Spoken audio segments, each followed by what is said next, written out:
is louder now. The voice behind the word is worried and a little scared. I'm just awake enough to know that I need to wake up. I open my eyes and try to convince myself that I'm dreaming, but I know I'm not.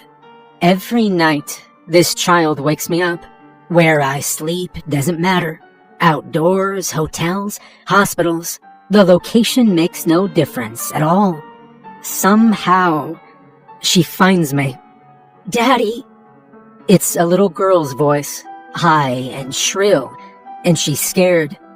Just a second. I call back. The routine is the same every night, but it doesn't get easier. How could it? How could this ever be normal? I sit up in bed and reach for my glasses. Then I stop. No glasses. It's easier if I can't see the details. "I'm coming."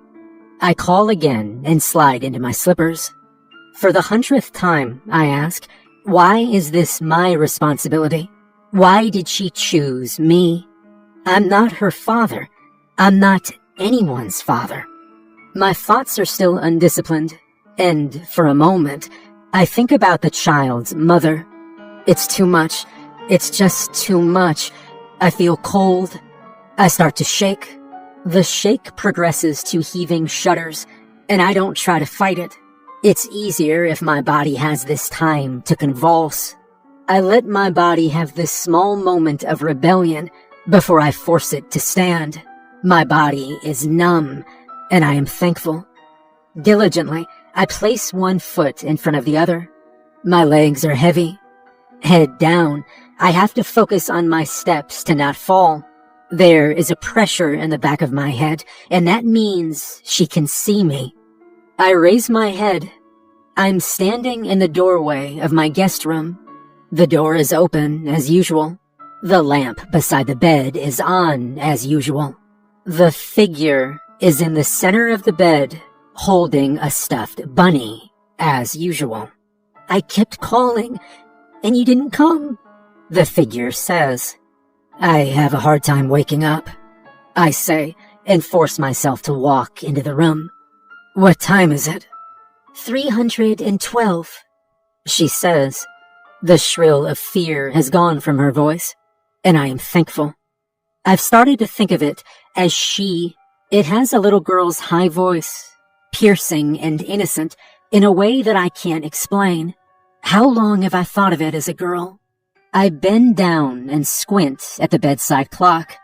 3:12, I say. 3:12, she repeats. I get that wrong sometimes.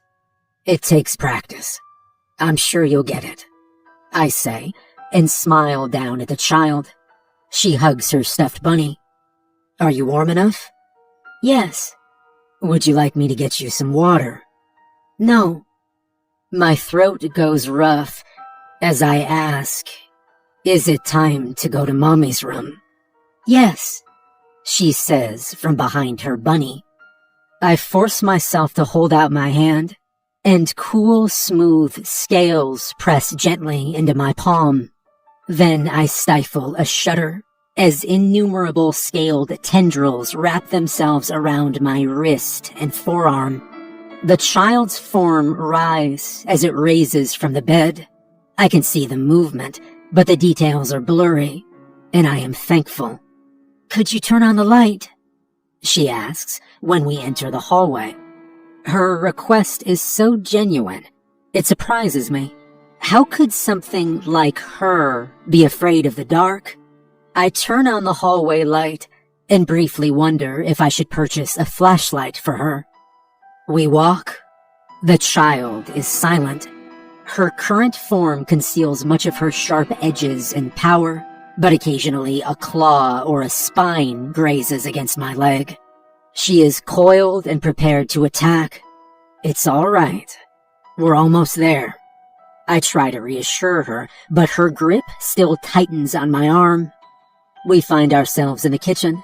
The pull of gravity is less here, and I adjust my steps into a shuffle. We are close to Mommy's door. The door to Mommy's room is in a different location every night. The basement, the linen closet, The couch and a filing cabinet have all been doors to Mommy's room. The shape of the door does not matter. The door has been broad, narrow, crooked, or straight. It has been curved or flat. When the door is curved or spherical, I close my eyes. It's easier that way. This night, the door to Mommy's room is in the pantry. The ceiling, the food, and the walls are gone, but the floor remains. We walk forward and stand in the middle of a galaxy, my kitchen only visible through the pantry door. I remind myself that it was good that I didn't bring my glasses as I stand in the center of a blurry night sky. I feel the mother's presence. Large tentacled masses distort the light around us. The mother is a titan, a force that existed before gods, and her child is holding my hand.